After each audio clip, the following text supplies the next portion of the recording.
to my comrades. And it's always smoke to the COINTELPRO boxing fan. Good morning, good morning, good morning. It is Sunday morning. The night is over with, and today is a new day. Starting this morning off with a little bit of lime water, if you will, a little lime juice. The morning after a crazy night of boxing. As we lay, we forgot about tomorrow as we lay. Got some beet juice as well. Oh man. Surprisingly, we are up after being up all night. Salute Macadacious Mac of the South that's pimping since been pimping.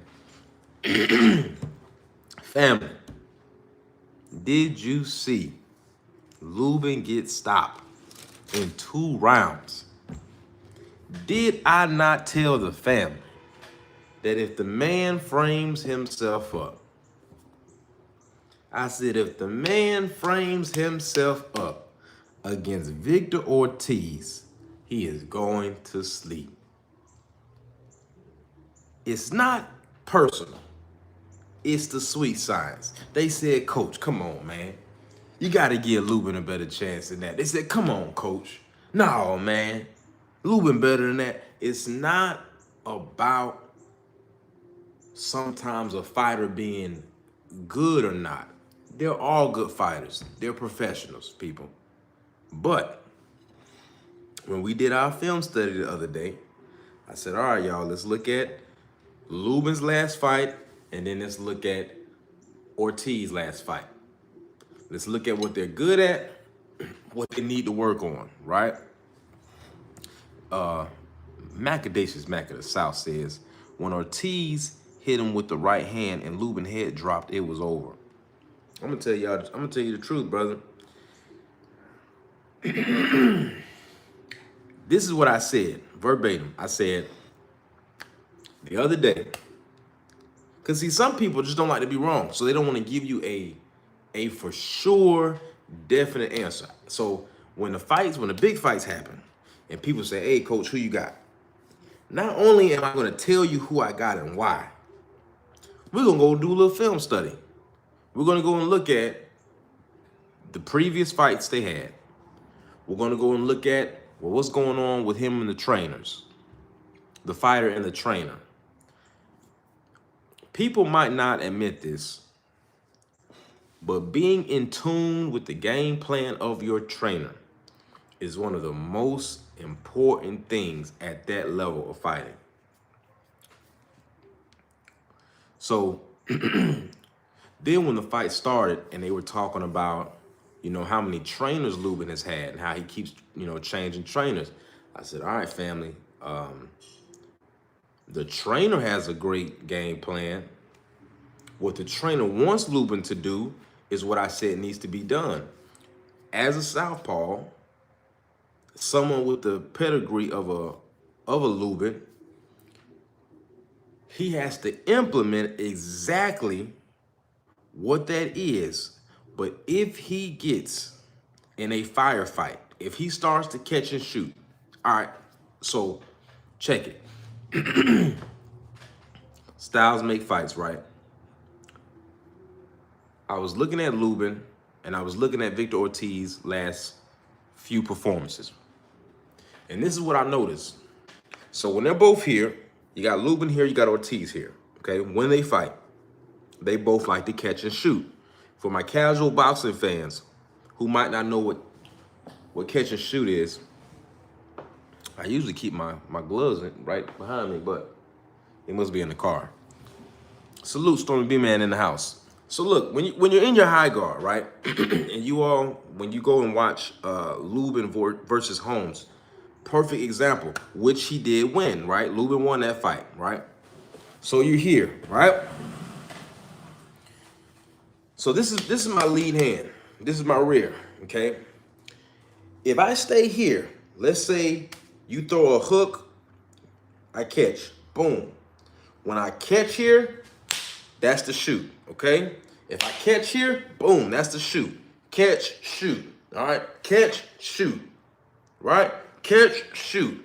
You hit my elbow here, I know this part of your face is open here, right? So you hit me here, then I catch. Well, you hit me here, I catch, then I shoot, right? Catch, shoot, catch, shoot. Victor Ortiz and Lubin likes to catch and shoot. The problem is Victor Ortiz has a higher rate when he catches and shoots. So I said at the beginning of the week, when I did the live and I showed you all the fight Lubin versus Holmes, I said, listen, family, it's great that he won that fight. He cannot do that against Vergil, all right? I asked the chat a question. I said, family, do you think Lubin hits harder than Madrimov? Everybody said, no, I don't think so. I said, okay, let's look at Vergil versus Madrimov. We went to go look at Vergil versus Madrimov. And we realized together, and everybody in the chat, we said, hey, when Madrimov is on the move, Vergil Ortiz stays in his shell until he can frame himself back up. Superior. Salute, Universal Truth is in the house. And Universal Truth was right there, right before the fight, when I told you all exactly how this thing was going to go down. So when Vergil's going against Madrimov, I want to show you all something. And I'm going to tell you, you have to practice this. You have to practice looking at film study. And as a coach, as a proficient coach, like when you all remember, it was either Dark Kent that came in. It was either Dark Kent or it was somebody in the chat that was like, hey, coach, I'm a visual learner. And I said, that's fine. I should be able to explain it to you well enough as a coach for you to see what I'm saying. If I cannot do that, then I'm failing as a coach. I'm failing as your trainer. So look, when Vergil's in the high guard and he's going against Madrimov, right? And Madrimov was doing all the jerky stuff. Every time Madrimov plants his feet and frames himself up, this is the frame, all right? From here to here is the frame. As soon as he frames himself up, shoulder to shoulder with Vergil, Vergil starts lighting Madrimov up. Boom, boom, boom. Then Madrimov will get up and he'll either do a L step, right? So he'll do one of these. He'll be here and he'll do an L step. Or he will do a lateral step, all right? Lateral or L. Boom, okay? Now, I said Lubin does not move like that. Now, this goes back to styles making fights, right? And I said, okay, Lubin is going to have to fight him the way I know he can because he has that pedigree. He just hasn't used it in a long time, right?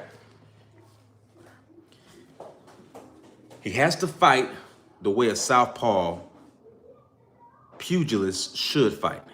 He cannot fight Vergil like a boxer puncher. That's what I said. Then I told you all, if Lubin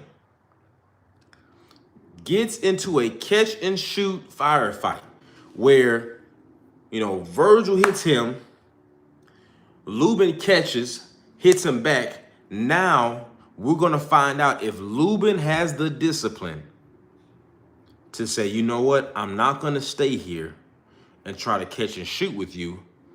I'm either going to turn you or I'm going to immediately get back to the middle of the rope. Sorry, to get back to the middle of the ring, not the middle of the ropes. All right. So you say, coach, you know, what are you talking about? Framing. Framing. All right. I want y'all to remember that because I'm going to use that a lot. Framing your person up. Shakur Stevenson talks about it in an interview where he was telling Clarissa how to stop her opponent, which Clarissa did stop that lady the next time she fought. Okay, so if someone is a puncher brawler. And I'm going to tell you something that Vergil said that you all need to pay attention to. Salute Black Martial Arts Society in the house. Vergil said, yes, I am a Mexican style fighter, but I have more IQ than you all think.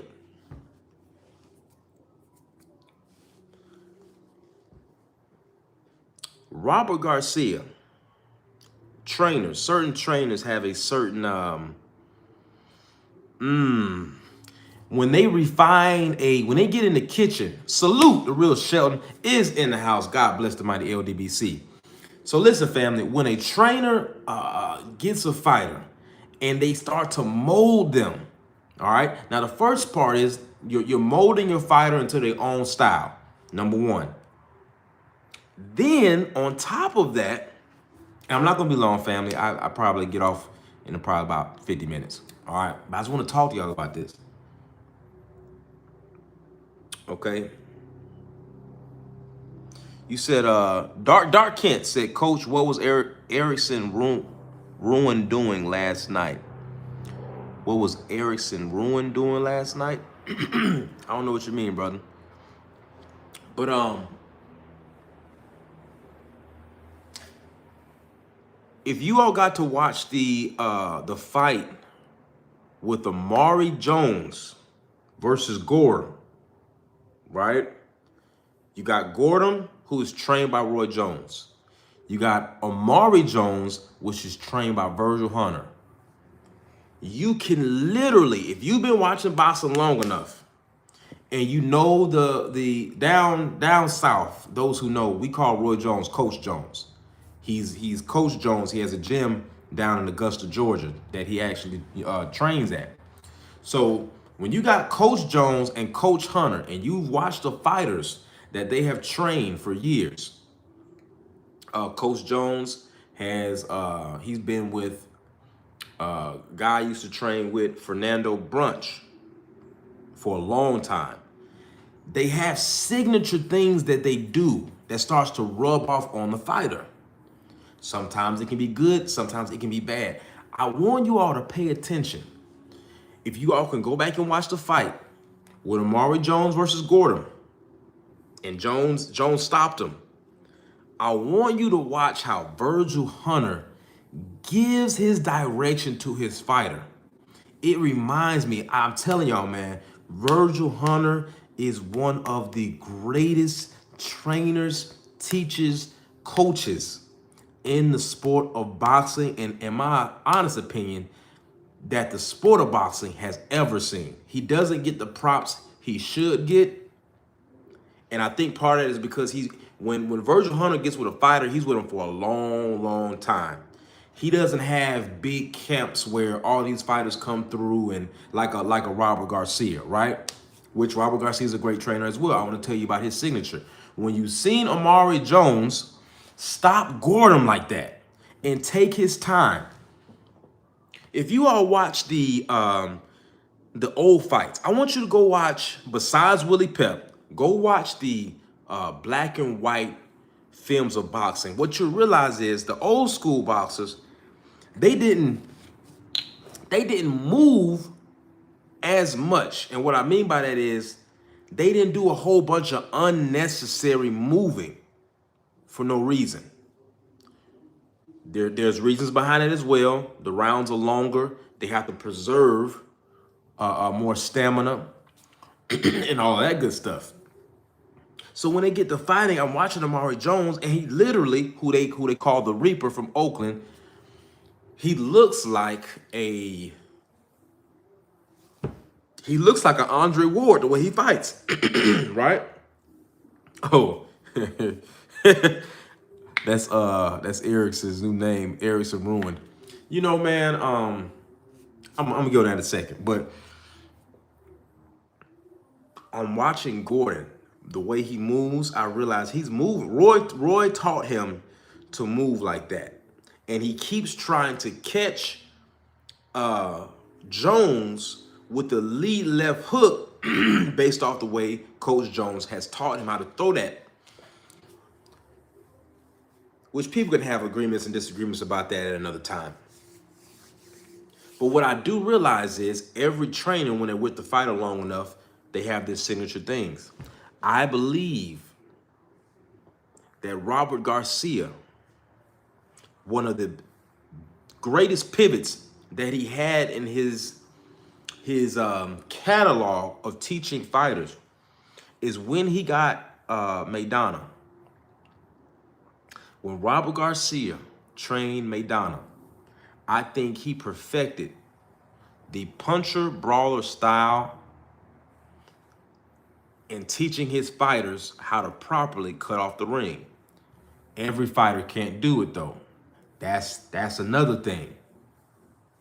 So let me say this about Erickson Lubin. Number one, those who were watching me call the fight, you know, as soon as I seen him wearing the Matador costume and the sombrero, I said, you know, the brothers just got to stop doing that. You look stupid. They still boo you. And I don't think some of the brothers even understand where that really comes from. When Roger Mayweather used to do it, it was to ignite and disrespect the crowd. It was to disrespect the Mexican people that he was fighting at the time.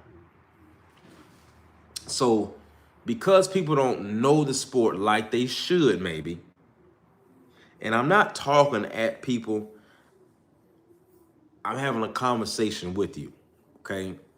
And I want you to understand that there's a lot of goofy stuff that's going on now that people don't understand the history behind, and we keep repeating the same mistake. At this point, y'all, listen.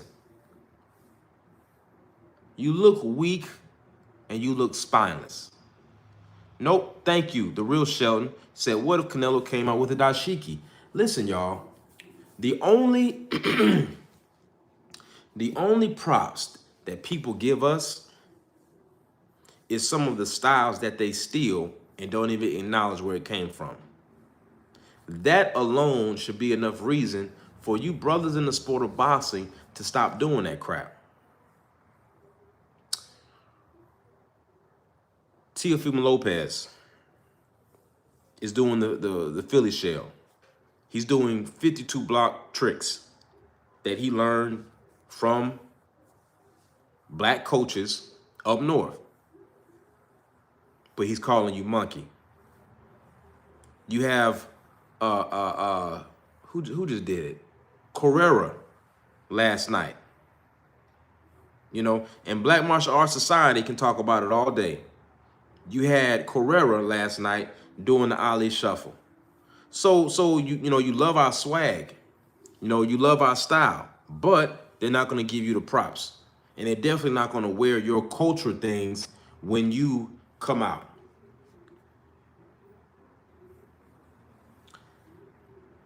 Sometimes Canelo, Vergil, some of these fighters, they will start playing some hip hop music in the beginning, but before they start walking, you hear that doom doom doom doom doom. You hear their cultural, traditional music because they have pride in their people and their people cheer for it. You know how crazy you look? So that's the first thing I want to say. Erickson Lubin has a program that he does for young people, and that's great. But when you're in that position and you have little black boys and girls looking at you, why would you have a sombrero on?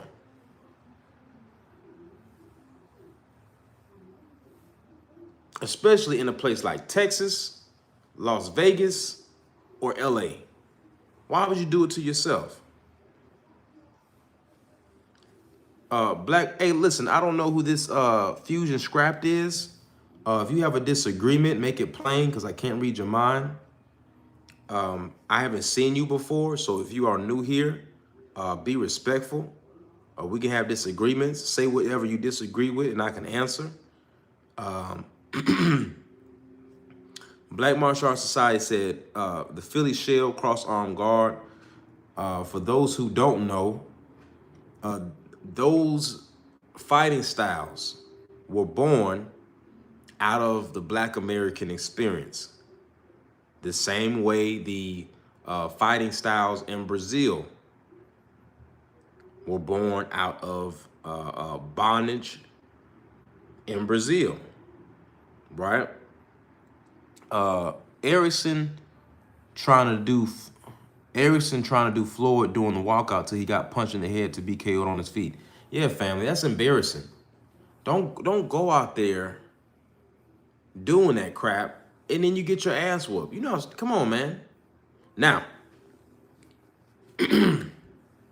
someone's like, man, Coach, you said, Coach Hudson, you called it. You called it right before the fight. How did you come to figure that out? All right.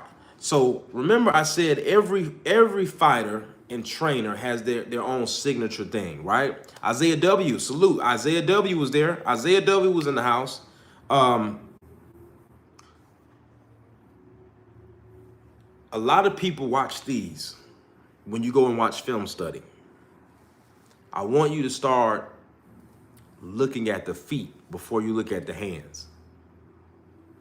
I want you to start looking at, does this fighter move on a straight line or do they move on a transverse plane?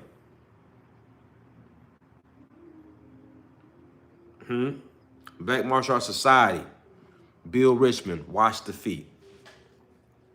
So when we did our film study a few days ago, I know Dark Kent was there. I think the real Shelton, LDBC was in there. Who else was rocking? Will Sinclair was in there. Oh, man, I got some Snapchats yesterday that I got to give some people a shout out real quick. Hold on, family. Because the cash outs don't come through till I get off. I don't know why. But I got to give a shout out to my brother, Will Sinclair. Sent a donation. Man, y'all crazy. And I want to give a shout out to Stephen L. Hawkins. My brother, Stephen L. Salute. What do you think of JDM boxing the UFC welterweight champion? So, not talking about that right now. But I want to lose train of thought right here. So now, you know, Erickson Lubin's probably done. He is probably done. We have to start using the actual science of the sport to make an intellectual decision on who we think is going to win, why do we think it's going to win. You know what I'm saying?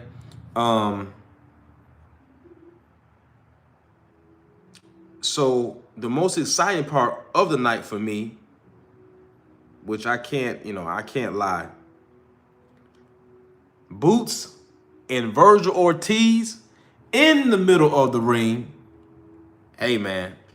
Dark Kent, there he is. Dark Kent is in the house. Dark Kent said, yep, you called it, Coach. Lubin did exactly what you said he would do.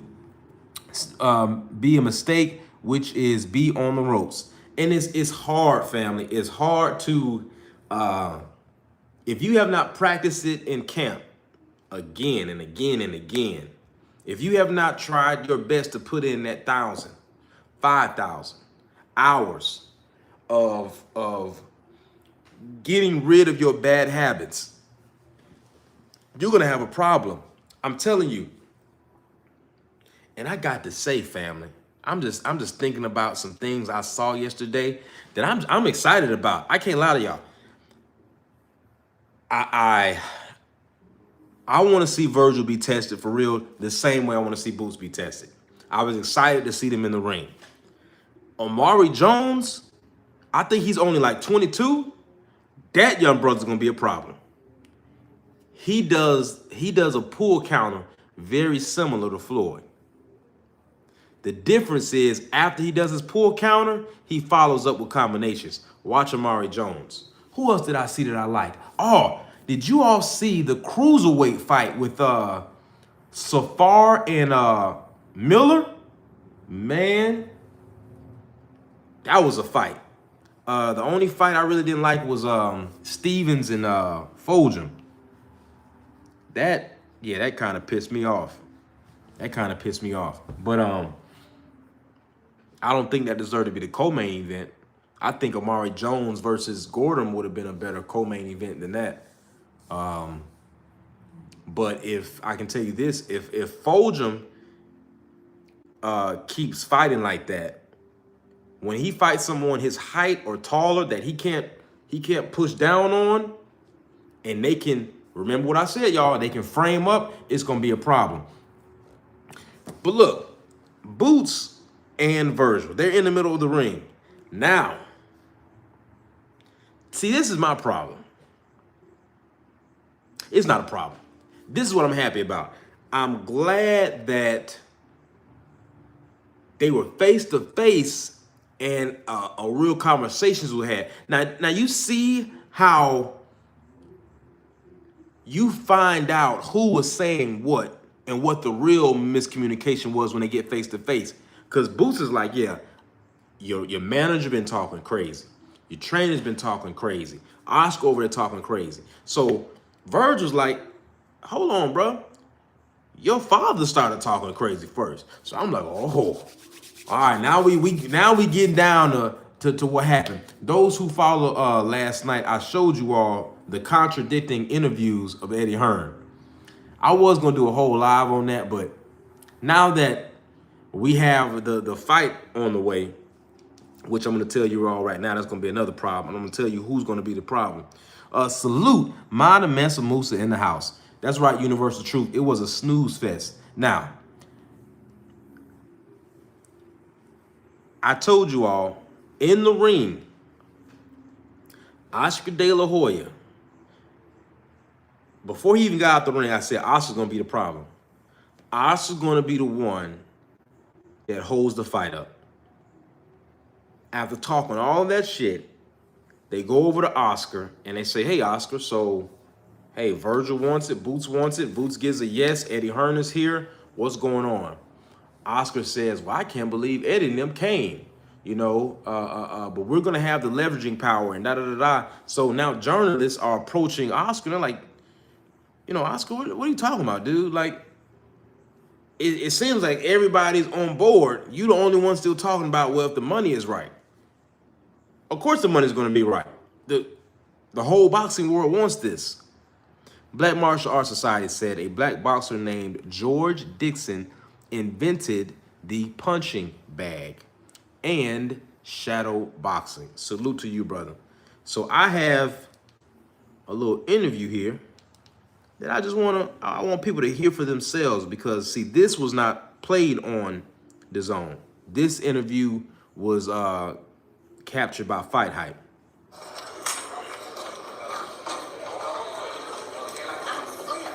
Oscar, what about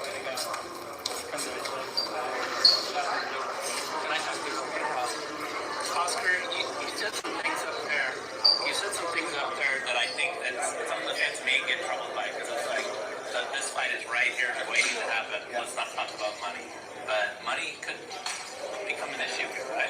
No, it actually can. So first, the journalist corners Oscar as soon as he comes off the stage and says, hey, Oscar, you know, the fans are hearing some things that they might be troubled by. He said, you know, everyone wants to fight, but you're the only one talking about money, but I guess money could be a problem. Oscar's sitting there cheesing, and let's see what Oscar says. I mean, this can be a great negotiation. Obviously, but when I say it has to be favorable to Vergil, that's the obvious case. I mean, look at what he did. Look at who he is. You know, Vergil Ortiz is the man. Having this fight in Las Vegas can be huge, but Vergil Ortiz has to be the favorite here when it comes to negotiations. So let me ask you all this. So basically, Oscar's saying that Vergil has to be the A side. Vergil has to have the leverage. I don't get it. There still has to be a negotiation. So I don't even understand why Oscar's saying this, but You know, as long as they're favorable, we'll make the fight happen. There's no problem. Oscar, I think everybody wants to see the fight, so the money's not going to be an issue because money in the pocket. Yeah.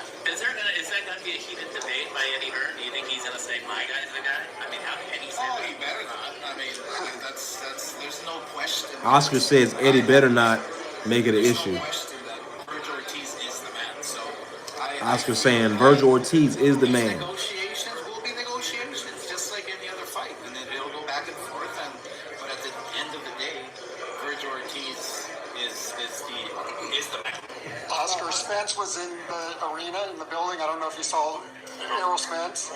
You did see him. We've talked about this for 5 years. We talked about it at the Arlington. Why are we talking about Errol Spence right now, family? Why are we talking about Errol right now? Did I miss something? Cause y'all tell me, did I miss something? Let me see what the family's saying. Dark Kent says, you know, Vergil seemed a little nervous to me with the face off with Boots, as did Boots did as well with the stuttering. You know,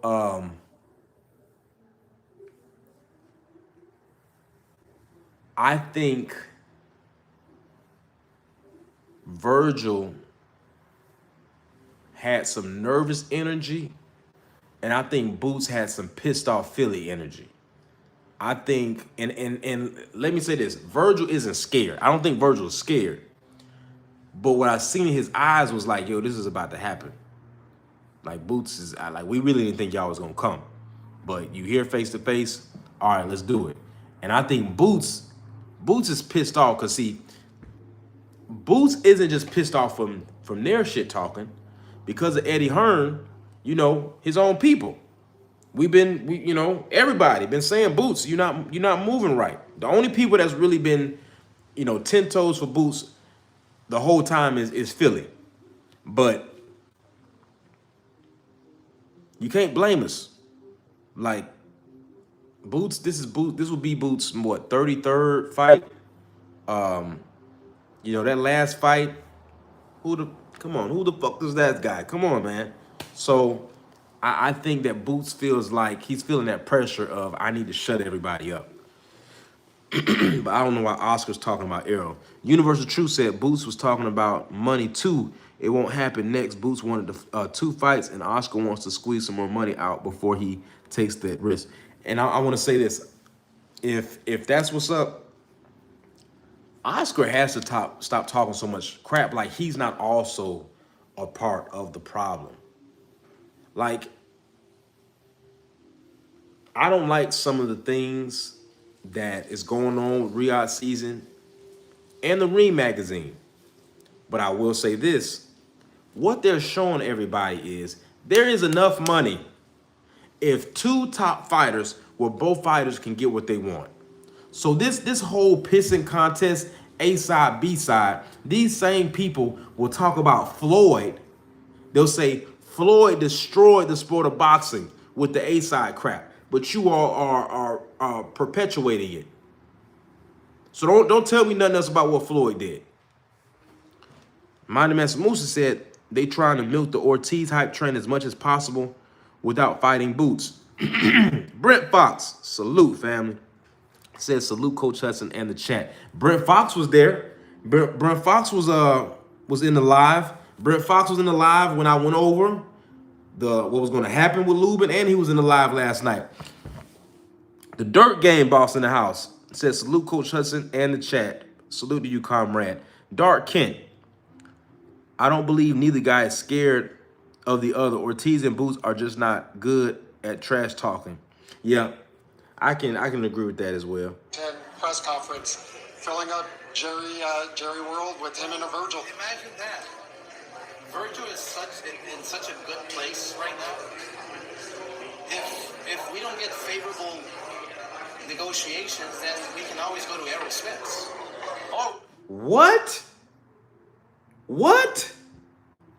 Oscar De La Hoya just said, if we don't get favorable negotiation with Boots, we can always go to Errol Spence. Timeout. Hold the hell up. How does Vergil beating up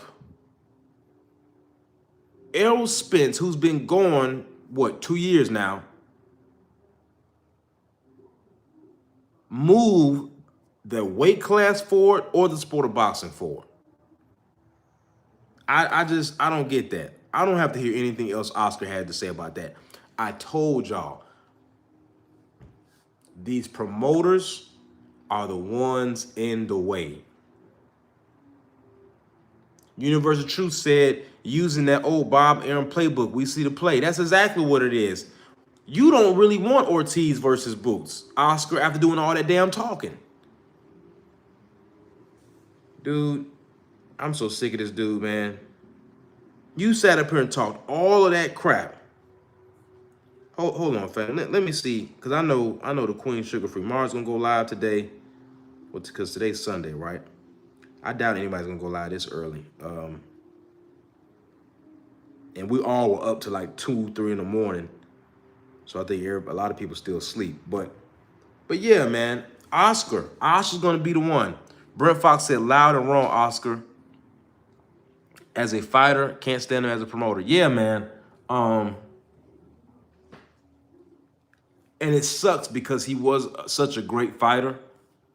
I remember when Zab Judah called Oscar out for just being a piece of shit, I didn't want to believe it, but why my brother got to lie about that as specific as it was at the time?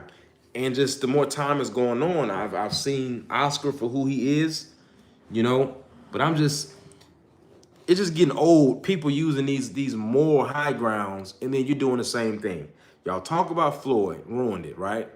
But then y'all doing the same thing, and then you'll get Jim Gray, you'll get Lampley, you'll get Max Kellerman, always going on these platforms talking about, well, Floyd ruined boxing, Floyd ruined boxing.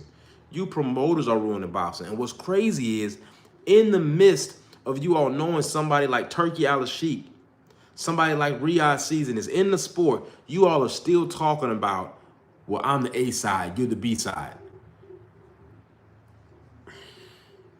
It's really getting to the point, man, where fighters need to just pull a Bill and Devin Haney. Don't sign any major deals with any of these promotion companies and stay independent. And I don't see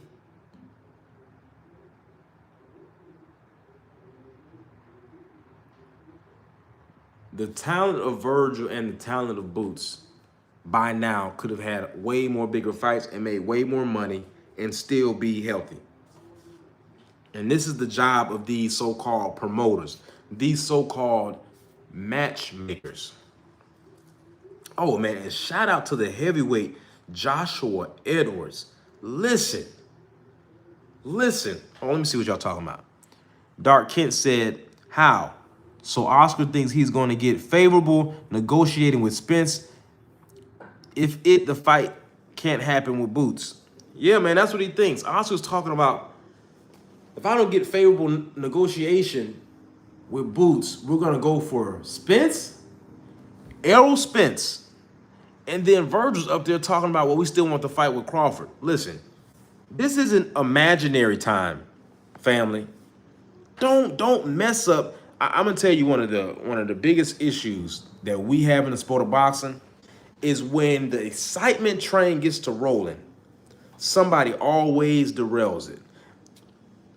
Stephen L. the Mac is in the house. Salute to you, fam, and salute to you for your donation yesterday. The excitement train gets to rolling, and then somebody knocks it off. Universal Truth, they'll give Spence more money to put that name on Ortiz's resume. I got to tell y'all, family, I do not want to see Errol Spence versus Vergil Ortiz next. Let Errol take his time. Let him fight maybe 2 CB fighters before he takes a fight like that. Salute the messengers in the house. The messenger 215. I don't like this, y'all. This is the crap that has put us in the position we're in now. You get some exciting stuff going, and then you have somebody like Oscar De La Hoya come out of nowhere talking about, well, yeah, man, if the negotiations is right, we're going to try to make a fight happen with Errol.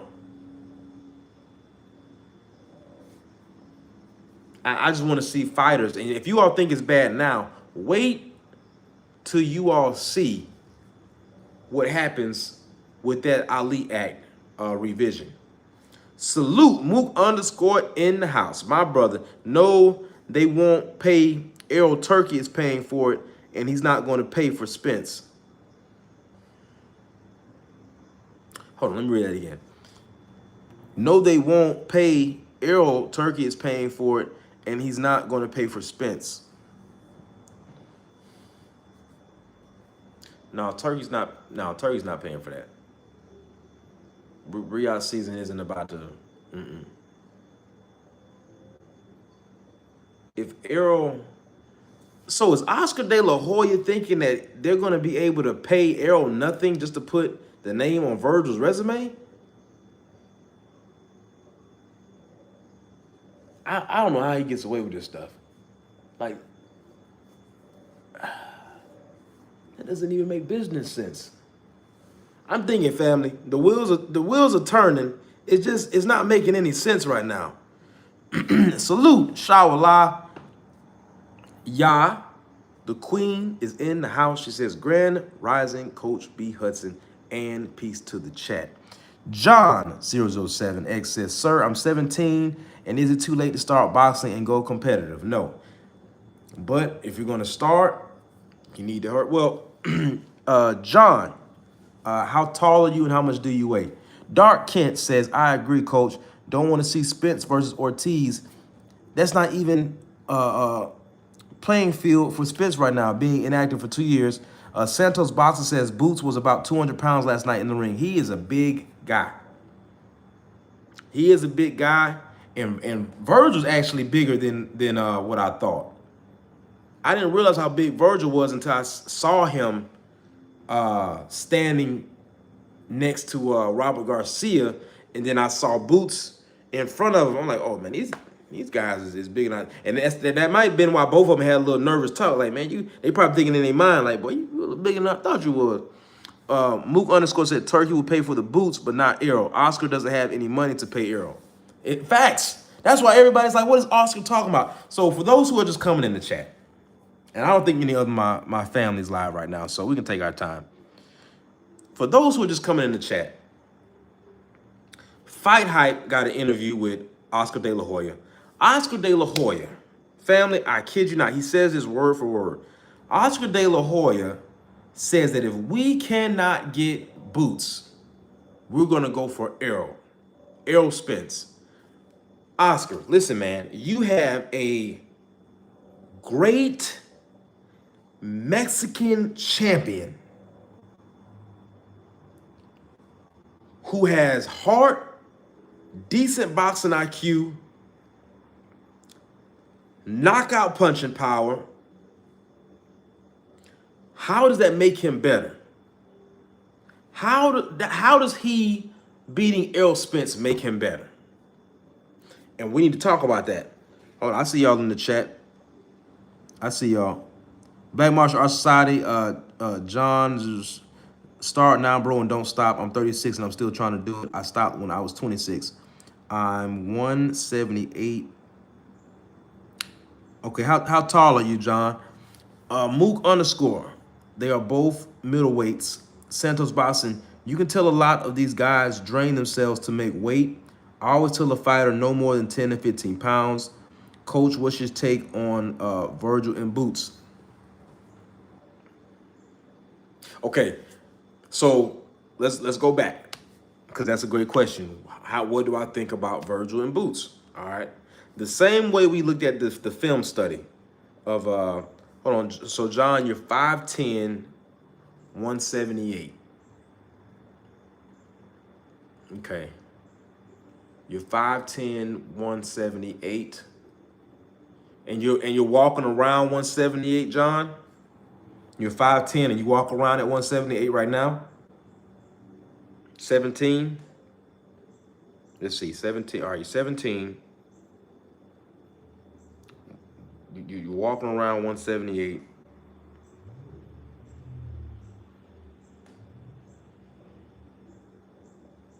Salute, Jose Diaz is in the house. So this is what I'm gonna tell you, John. But before I answer Santos Boxing, John. So check this out, champ. Before you even go down this journey, you're saying, hey, I want to start boxing, okay? Before you even start, you really need to look in the mirror and ask yourself, am I willing to wake up 4 in the morning, 5 in the morning to get my miles in? Am I willing to cut out fried foods, sugar? Am I willing to only drink water, organic juices, beet juices? Am I willing to do whatever I need to do to be the best, sharpest version of myself? Then what I want you to do, John, you need to get in a gym right now, okay? If your coach, and this is what I want you to do for your safety, John, if you go to a gym and you see people sparring, getting their asses whooped by more advanced fighters, get out of that gym.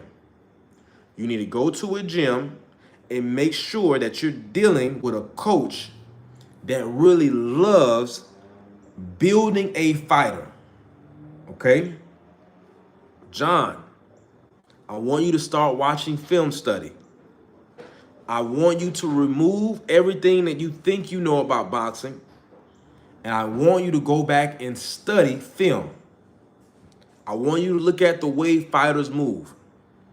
I want you, before you even, because this was going to happen, John, when you go into the gym, most people are not going to take you serious because the turnover rate of a potential fighter at a boxing gym is quick. A lot of people say they want to do it. They come in and when they see what they have to give, they leave. So John, I want you to go to a gym. I want you to get on a heavy bag. And John, what I want you to do is I want you to do 5 3-minute rounds, giving it as much as you can. I want you to watch YouTube videos. I want you to watch videos on how to throw your punches properly. And before anyone tries to get you to spar or any of that, I want you to take at least 9 weeks of training, okay, before you even get in the ring with anybody and spar. John, if you get in the ring and somebody starts getting the best of you, take a knee and get out. You're not ready yet. Do not let someone pump you up, put you in the ring, put you in danger to make a highlight reel out of you, all right? John, most of these people on YouTube who are content creators, who are in these boxing spaces, they might not know what the hell they're talking about, okay? You need to find a certified USA boxing coach, and you need to start now. You need to train, okay? You do not need to go in that gym and get hurt. And what I want you to do is I want you to learn how to move your feet. I don't want you even focusing on about how hard you hit. I want you to move your feet. John, you're 5'10", 178, 17 years old. I want you to get down to 160, okay? I want you to eventually see a nutritionist. You don't have to hire a nutritionist. You can pay a nutritionist $100 for a one-time consultation fee. They'll tell you what you need to be eating for your blood type. They'll tell you potentially your, they can look at your subcutaneous fats. They can see, all right, you're 178, 5'10". How can we get you to this level where you still have muscle, you still have your strength? Okay, I want you to start getting on some type of weight training regimen, not to cause hypertrophy, but to be explosive. Okay, but the main thing, John, because I know I'm telling you a lot. So what I want you to do, John, if you're serious about it, I want you to just comment on one of my lives, and I'm gonna give you my email, and I'll help you out. All right. Sorry about that, family. I just wanted to speak to John real quick. I'll see y'all in the chat. Dark Ken said, "I'm also gonna make a match with someone inactive for 2 years instead of an active fighter, at least with the belt, i.e. Bakaram. Bakaram." Jose Diaz said, "Coach, I have a book on that in your blood type. They tell me what goes good with your blood type. You're correct." Yeah, I know a little something. I know a little something. Santos Boxing asked me, "Hey, Coach, how do you feel about Vergil versus Boots?" All right, so the same way I said Lubin style is not good for, I said Lubin's style, the way he fights, will probably get him knocked out versus Vergil. I said that a week before the fight, okay? Vergil his style, Vergil's style, is going to give him problems versus Boots, and this is why. Vergil moves very similar to Marcos Maidana. Let's go to school. Hold on, family. Let's go to school. We going to school. I got some professors in the chat. Let's go to school. What you talking about, Coach? Marcos Maidana, what you talking about?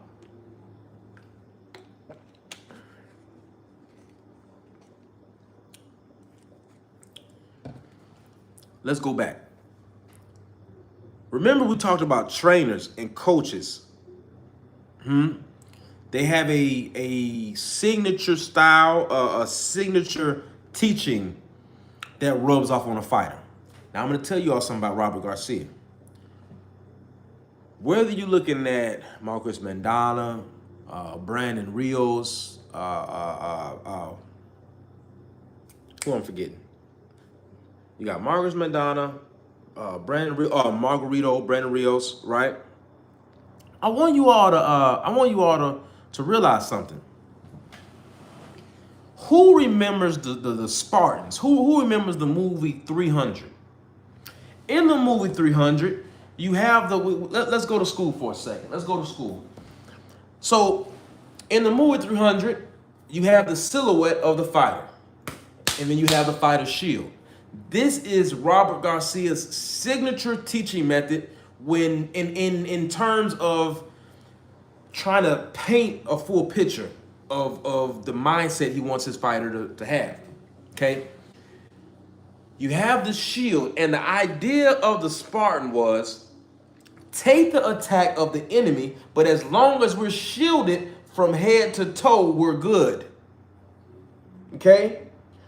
But as soon as there is an opening, if the enemy is planted in front of you, we let off an attack, an offensive attack that is so aggressive, that is so profound that anyone that's standing in front of us, if they frame themselves up, we're going to stab through and they're going down.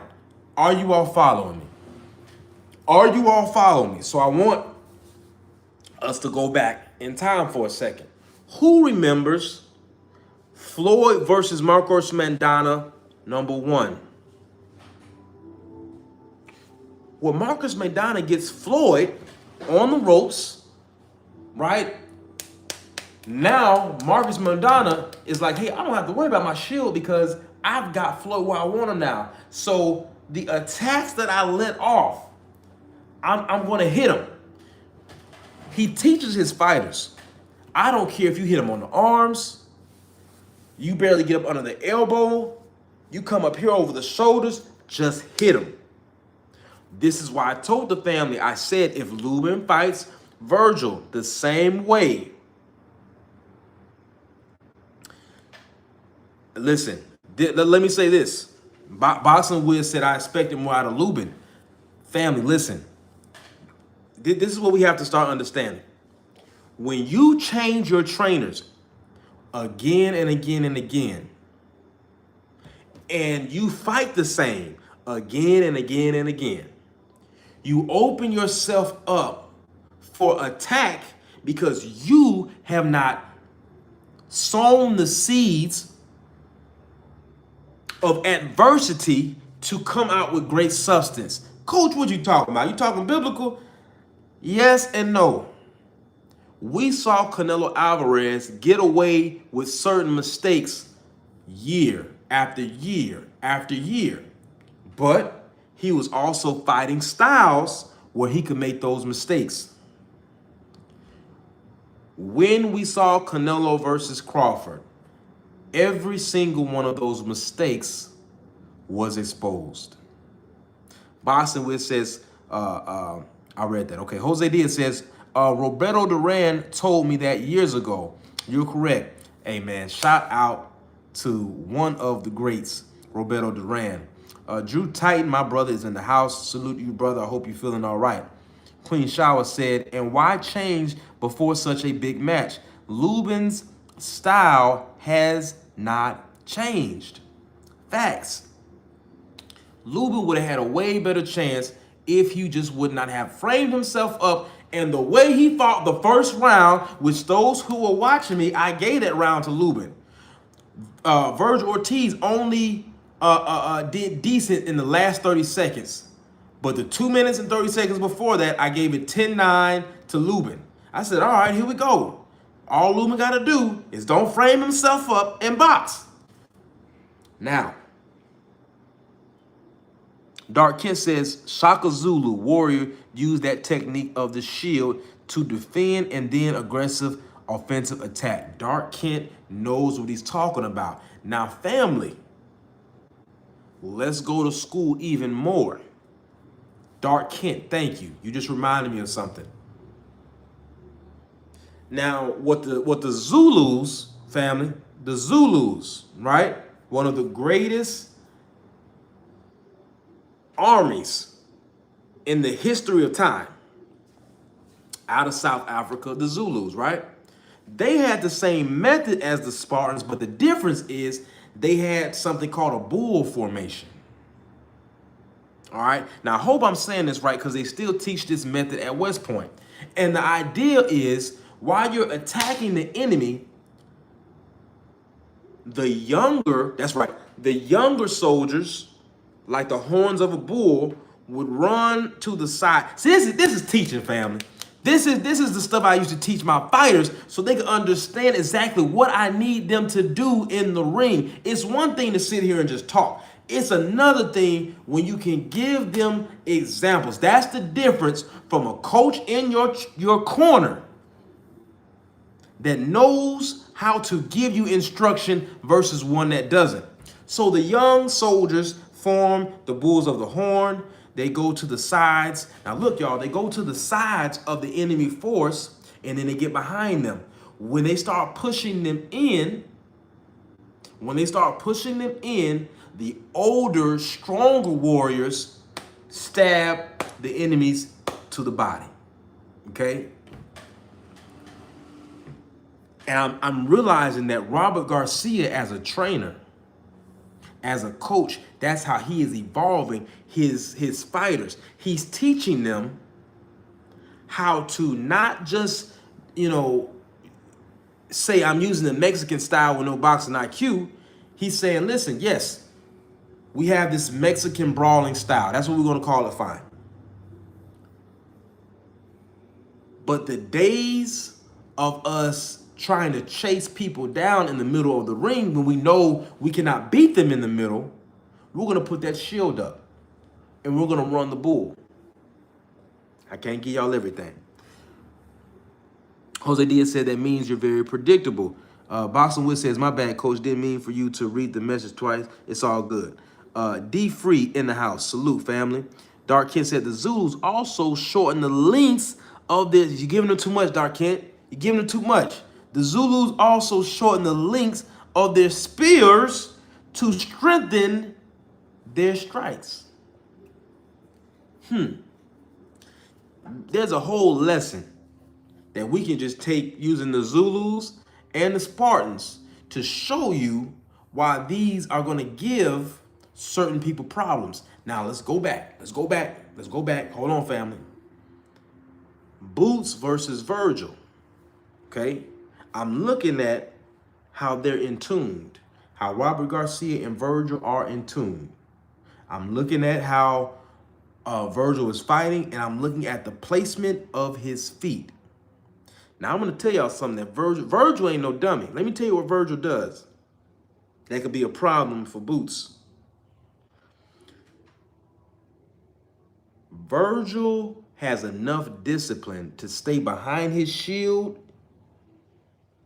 even when there might be an open for a catch and shoot counter, and he waits. He will literally wait until you all are framed up, which is, you all see the way you're looking at me. If you all are faced the way I'm faced in the camera, we're framed up. Your left shoulder matches my left, your right shoulder matches my right. We're framed up now. And this right here is the only time he says, all right, I'm going to go ahead and lower my shield and start unloading. And then he steps around. Very similar to how the Zulus would move. All right? We go on to school. One East Side, Easy Money says, Coach Cooking, you painted a picture just for them. I'm telling you, family. Now, this is the pictures that I was trying to paint when we were talking about who's going to win this fight. It's not about me thinking a fighter is washed up. It's not about, I literally, family, I'm telling you, because I used to have to do this for my fighters. And the way I got good at it, John, if you're still listening, the way I got good at it, I had to learn and I had to listen to how old school coaches would look at something and how they were getting what they were looking at. Example, one of the very first lessons in boxing that I got on how to see these things, Floyd versus Diego Corrales. All right. The old heads are talking to me and they're saying, all right, now young blood, you see how Floyd keeps stabbing him down to the body, right? And you see how now Diego is reacting, right?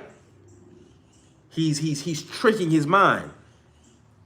Then he feints, boom, comes up with the left hook, and now he's down on the ground. That is the sweet science. So the first time I learned, I'm like, and I'm a kid around this time, right?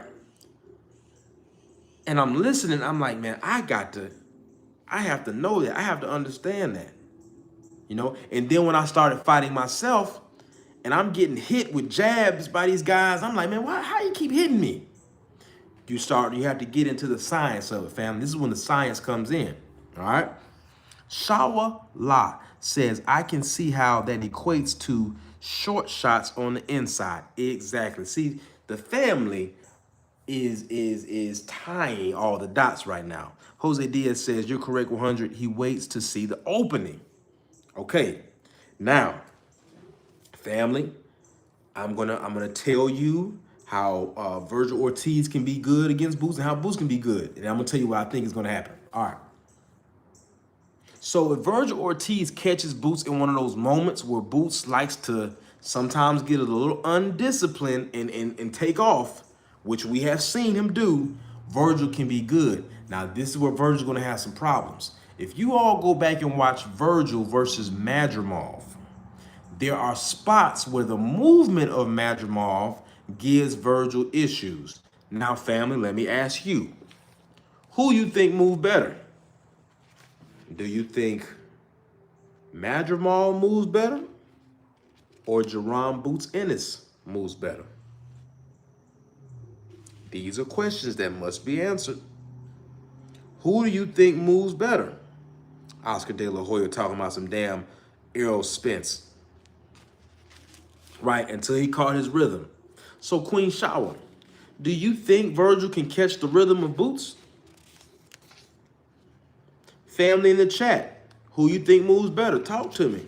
It's no right or wrong answer. But I just want to know, who do you all think moves better? Do you think Boots moves better, or do you think Madrimov moves better? In that square circle. Talk to me. Talk to me. Queen Shower, thank you. Queen Shower said Boots is more dynamic to me anyway. I believe that Boots moves better than Madrimov. Okay? I believe that See, Madrimov does a lot of herky-jerky movements. Let's go to school. All right. He learned this from it's the Eastern European Olympic style. And here's the problem what they do. I'm going to show you right now. The problem is they do a lot of this. Right? Right? They do a lot of lateral steps. Okay? A lot of herky-jerky. The problem is it looks like they're doing a lot of movement, but they're on the same sagittal plane. Okay? This is my sagittal plane right here. All right? This right here is the sagittal plane. Y'all see how the young kids be doing that? All right, so this is the sagittal plane. Now, I can do all of this all day, but I'm still here. All right? Boots Ennis can switch hit, which is a whole lot different because instead of him doing this, he's here. Right? He's here. He's here. So, and he can fight off of those different stances. It's one thing to move like that, but you can't touch nobody from both stances. Boots can. That's what's going to give Vergil a problem. Now that I've given the science of the two, I believe that when Boots does fight Vergil, I believe that Boots will beat Vergil. I believe that Boots will spin Vergil.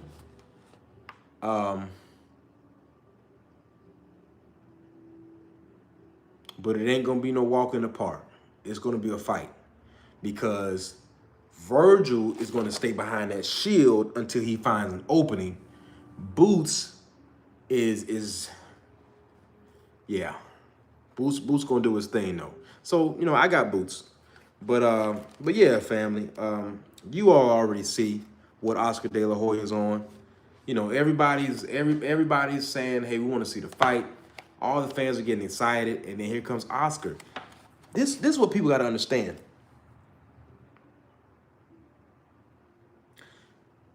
We know that business needs to be done. But when you have a moment of excitement in the sport of boxing, you don't always need to just let everybody know what your plan is. Oscar really could have kept that to himself.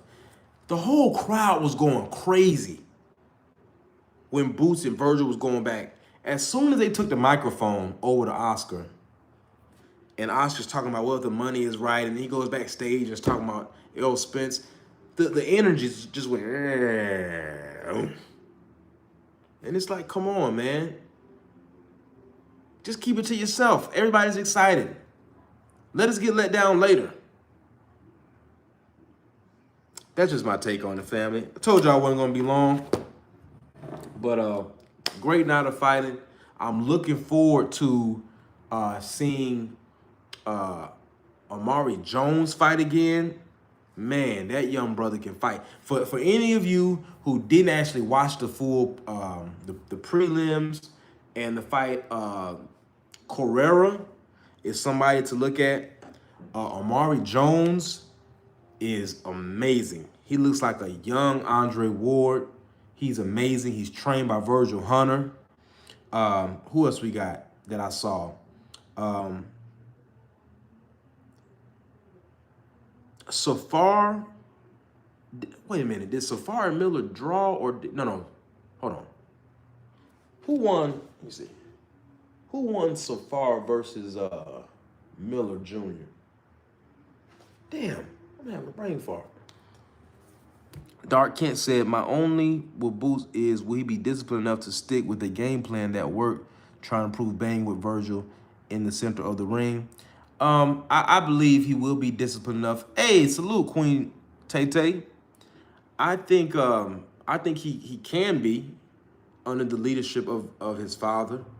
I just hope that Boots doesn't let the narratives that are being painted force him to feel like he needs to do something other than himself. Monument Samusa says, cross-dressing injury from the kitchen backdoor Golden Girl boy. Man, y'all already know Oscar be over there tripping. Queen Shawa said, keep an eye out for... I was just about to talk about it. Listen. Queen Shawa, did you see Joshua Edwards Switching his stance. My God. Hold on, family. I gotta talk to y'all about this.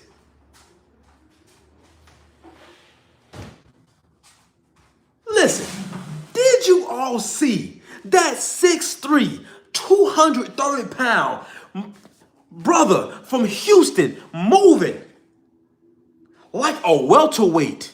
I'm talking about that brother was boom. Where I been? Where I been? Why ain't nobody tell me? Why ain't nobody tell me? I'm sitting here forgetting that I'm supposed to be commentating. You know what I'm saying? Now, listen. Like, you know, the sensei asked me yesterday. He said, well, you know, how we going to, who he going to do it against if he's not being challenged? And I will say this. They need to give that young brother the smoke. Put the smoke in front of him because he can handle it. Listen, now remember I talked to y'all. I said, hey, you know, hey, one East Side, East Money. Check this out. When you get a chance, you got to go see that brother. He is a 6'3", 230-pound young man. I ain't seen a heavyweight move like that.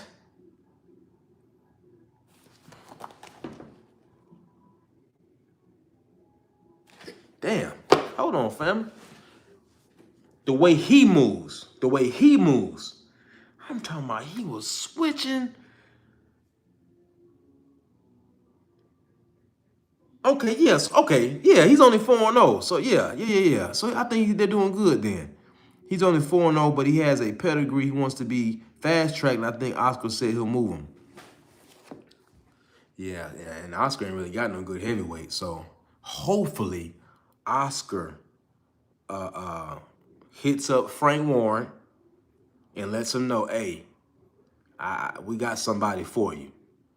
I'm telling y'all, hey, Mighty Mansa Musa, I'm trying to tell him, hey, that young brother gonna be a problem. I don't know what people are seeing, but the way I teach, I look at a person's feet. For a young champion, for a young heavyweight to be 4-0, moving his feet like that, he gonna give somebody, and he hit hard. The brother hit hard. Dark Kent said, I saw him coach against a guy who didn't belong in there, Voris, I think his name was. Yeah. Voris. I don't know if they got him from Game of Thrones or what, but he shouldn't have been in there, but let me say this. Sometimes y'all are right. When a fighter is in there with somebody that they shouldn't be in there with, they can look extra good. But that Jose Diaz, I did want to say it because I know it will cause mayhem in the chat. But I gotta say it. I haven't seen a heavyweight move like that since watching film of Ali. You know, Lennox moved real good, but let's talk about it, damn. I don't care if y'all get upset. Shit. I'm the one that told y'all what was going to happen to Lubin. Ain't none of you believe me. So I'm going to say what I got to say. This is what I think, damn it. I'm going to put my chest in it. Because Queen Shower said don't hold back. Lennox Lewis moved great. Tall, right? He had the Olympic pedigree as well. But Lennox didn't switch like that. Lennox did not, I don't care what nobody say. They can get mad at me all they want. I know what the hell I'm talking about when I'm talking about feet, because that's my specialty. All right? Cuban boxing school starts with the feet. Lennox Lewis did not move his feet like that. Now, I will say this. Not Ortiz, because Lewis, the boogeyman didn't move like that. He had a high boxing IQ, but he didn't move like that. Now, what's the brother's name that was over there with Eddie Reynoso, and we ain't seen him since? The heavyweight. What's that brother's name? He was an Olympian as well. You know, Mind Messible said, nah, coach, a fact can never be disrespect. Dark Kent said, I was thinking Ali, but real deal Holyfield had good footwork too. So, Holyfield had great footwork. He did. But you know what, Dark Kent, you can tell me if I'm wrong. But when Holyfield, who also is an Olympian, when Holyfield would move, it still looked like a heavyweight was. Thank you, Queen Shawa Sanchez. All right, so when Holyfield would move, though, even though he had good footwork, he still looked like a heavyweight moving. What I saw from Edwards last night, I said, damn, I didn't say he looks like a heavyweight with good footwork. In my mind, I said, he looked like a damn welterweight moving. When you look at a heavyweight and you look at the way they move, I want you to start focusing on their twitch fibers. How they move if they do. If they do switch, how they switch. Now, Sanchez was slick, but it's different. It's different. And you know what the difference I think is when Edwards switches, he doesn't attack. Yeah, Frank Sanchez has great footwork. That'd be a hell of a fight. What happened to Frank Sanchez? You know, Frank Sanchez has great footwork, but here's the big difference, family. Check this out. This is why American heavyweights that move fast is a problem. Let's go to school real quick, and then I'm gonna give me 10 more minutes. Just give me 10 more minutes. I got to say this. All right, so look. In the Cuban boxing school, right? All right, let's say you do a 180 turn, right? When you do that 180 turn and you pivot, they'll teach, get your points, boom, boom, right? And then move back out, right? The American heavyweight is once you get in there, man, you give it to him and you stay in there, right? So he's moving with Cuban-like footwork, does his turn, but he's throwing Philly-like combinations. And I'm sitting here looking like, yo, where this young brother come from? And where the hell I been? But, you know, I just gotta say I'm excited. Brent Fox said, compared to Jared Big Baby Anderson, whose footwork is better, genuinely trying to learn. Hold on. Compared to Jared Big Baby Anderson, whose footwork is better? Oh, his footwork is way better than Anderson's. Yeah, his footwork is better than Anderson's, man. I'm saying, Jose Diaz says, Frank Sanchez, he has a great footwork, but look at what happened in his last fight. Yeah. See, footwork is good. Footwork is good. But I seen Edwards defense. He did the Philly shell. He did high guard.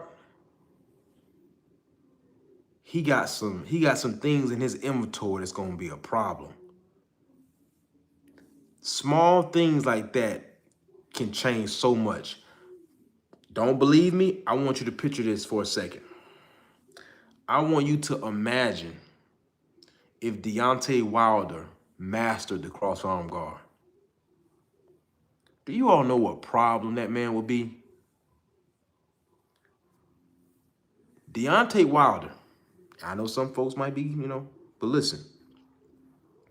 If Deontay Wilder mastered the cross-arm guard or the Philly shell at when he first started fighting, Wilder would be the undisputed heavyweight champion of the world. See, when you have that kind of power, you don't have to keep trying to set stuff up. What were we talking about earlier? We were talking about that shield, right? We were talking about the shield. The cross-arm guard is you got two shields, right? And Wilder has a jaw. All he had to do is stay right there and take them shots. And when he's ready, boom, come back. When he's ready, boom. Can y'all imagine? Oh, Wilder with the cross arm. Oh, boom. Oh my God. I'm talking about dudes be getting knocked out the ring. So, like I said last night, those of you who thought that was what did Larry Merchant say? What did that Peckerwood say? He said, this is the last of the great black hope. Let me tell you something, Larry. One thing about it is we don't die, we multiply. I know some of y'all thought that was the last of the great black American heavyweight, but after last night, what I saw, think again. As long as we keep procreating, you're going to have to deal with us. So, family, I appreciate everybody coming through. I'm pretty sure other families going to be going live today. Man, shout out to all of you coming through. Let's see. That's right, Queen Shower, that napalm. Salute, Queen Shower, Jose Diaz, Brent Fox, Dark Kent, Mind the Mesa Musa, my comrade, One East Side, Easy Money, Jose Diaz. Let's see, who else? Queen Tay in the house, always supporting the family. D Free, Boxing Wiz. Shout out to you, family. I think I said Dark Kent. D1 Bond 808. Salute from Russia. All right. Black Martial Arts Society. Salute to you. All right. Oh, Santos Boxing. Salute. Mook _ my brother. John, 17-year-old. Hope you got some good information. All right, family. And the Messenger 215, Universal Truth came through. Stephen L. the Mac. Macadacious Mac of the South. That's pimping since been pimping. Fusion Cap. MXE. Salute. The real Shelton LDBC. God bless the mighty LDBC. The Sensei Stormy B-Man. And that's everybody. Salute. Peace to the family, peace to my comrades, and it's always smoke to the COINTELPRO boxing fans. Peace.